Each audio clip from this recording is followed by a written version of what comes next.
Hari igihe umuntu ahura n'umuntu wo mu kindi gihugu ukabona imyitwarire ye, ibyo yemera cyangwa agenderaho bitandukanye kure n'ibyo wowe ugenderaho. Buri muntu wese bitewe n'aho avukira cyangwa kurira agira ibimuranga mu bandi byihariye binamugira uwo ari we. Akaba ariyo mpamvu bavuga ko umuntu yagakwiye kubaha mugenzi we mu byo yemera kuko nta cyiza kirusha ikindi. Ni nk'uko ku isi hari ubwoko bw'abantu ufite imyemerere ihabanye cyane n'iy'umubare munini w'abatuye isi, haba mu mategeko bagenderaho, imyemerere mu by'iyobokamana, imiturire yabo ndetse n'ibindi. Reka twongere tubahe ikaze abakunzi b'ibiganiro byacu. Nk'ibisanzwe muri kumwe nanjye niwe Mugeni Clarisse. Uyu munsi tugiye kubabwira amoko 7 y'abantu bafite umwihariko wabo bwite mu buryo babayeho.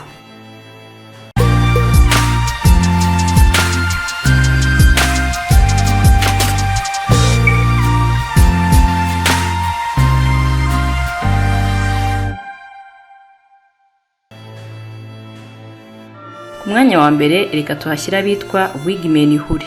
Abaturage bo muri ubu bwoko ikibaranga cyane ni ingofero bambara ku mutwe. Ziba zigizwe n'imisatsi yabo biyogoshe ndetse n'imitako itandukanye cyane cyane amababa y'inyoni. Ubundi bakisiga irangi ry'umuhondo mu maso, mu gihe mu zuru bacishamo akantu kameze nk'agatako k'icyuma. Abaturage bo muri ubu bwoko bwa Wigmen Huri batuye mu misozi y'u rwagati muri Papouasie Nouvelle Guinée, akaba ari ikirwa kiri mu majyaruguru ya Australia. Batunzwe no guhinga ibijumba, kandi bafite tekinike zabo zihariye mu kubihinga. Batunzwe kandi no korora cyane cyane ingurube, ari nazo bakuramo amafaranga. Igituma abaturage bagira umwihariko nuko nta nyubako cyangwa ikindi kintu batunze muri rusange kibahuza. Ntibasabana hagati yabo, ahubwo babaho barwana hagati yabo. Korowayi nabo babarizwa muri Papouasie Nouvelle Guinée. Abaturage bo muri ubu bwoko nabo babarizwa muri Papouasie Nouvelle Guinée. Bafite umwihariko wo kurya abantu. Muri ubu bwoko iyo umwe agiriye mugenzi we nabi, icyo bagenzi be bamuhanisha ni ukumubaga bakamurya. Mu mwaka wa 2010 umubare w'abaturage ba Korowayi ugeze ku 2868. Baba mu nzu zubatse mu biti, imigano ndetse n'amababi, bakazubaka kandi mu bushorishori bw'ibiti.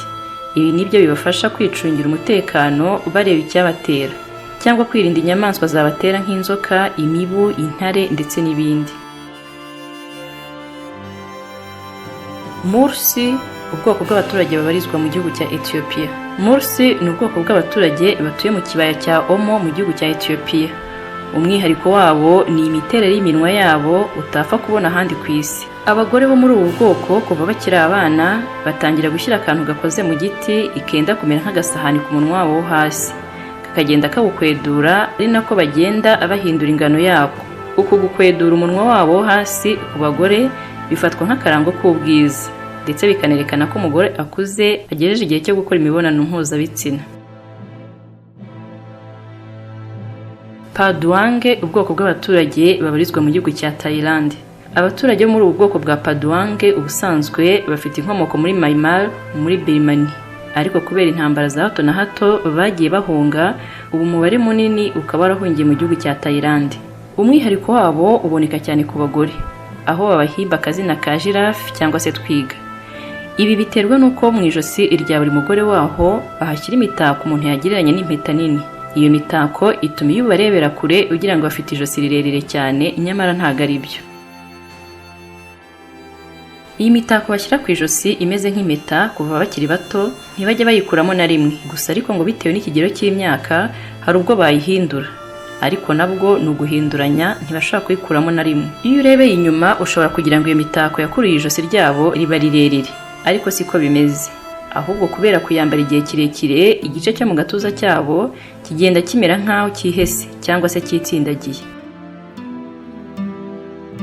Simbu ni ubwoko bw'abaturage nabo babarizwa muri Papouasie Nouvelle Guinée. Ntabwo bitangaje ko iki kirwa cya Papouasie Nouvelle Guinée hagaragara umubare munini w'amoko y'abaturage bafite umwihariko mu mibereho yabo, kuko ni ikirwa kiriho ishyamba rinini cyane kandi kitakunze kugerwamo n'iterambere.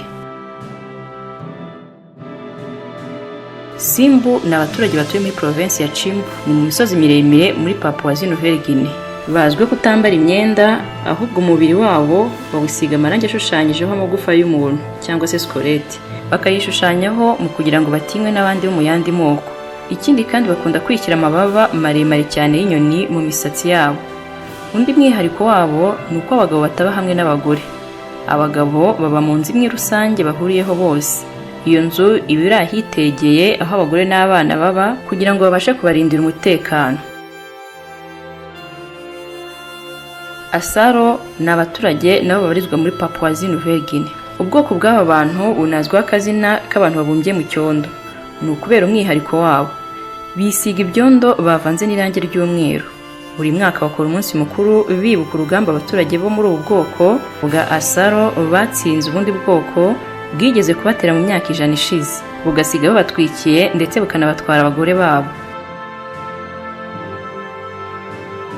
Bivugwa ko abagabo muri ubu bwoko bari barokotse bagerageje kujya kuhoza abagore babo, ariko babatega umutego mu gishanga cyari cyuzuyemo icyondo cyinshi bararengerwa ndetse n'intwaro zabo ziburiramo. Muri bo ngo babashije kuyikura baje kwisiga icyondo bakivanga n'irangi ry'umweru. Ubundi bajya kubohoza abagore babo ibyaje kugerwaho kuko abo muri ubwo bwoko bakibabona bahise bahunga batekereza ko ari bivejuru. Nuko basubiranayo abantu babo n'ibyo bari banyazwe byose. Reka tubashimire nanone nk'ibisanzwe naho ubutaha.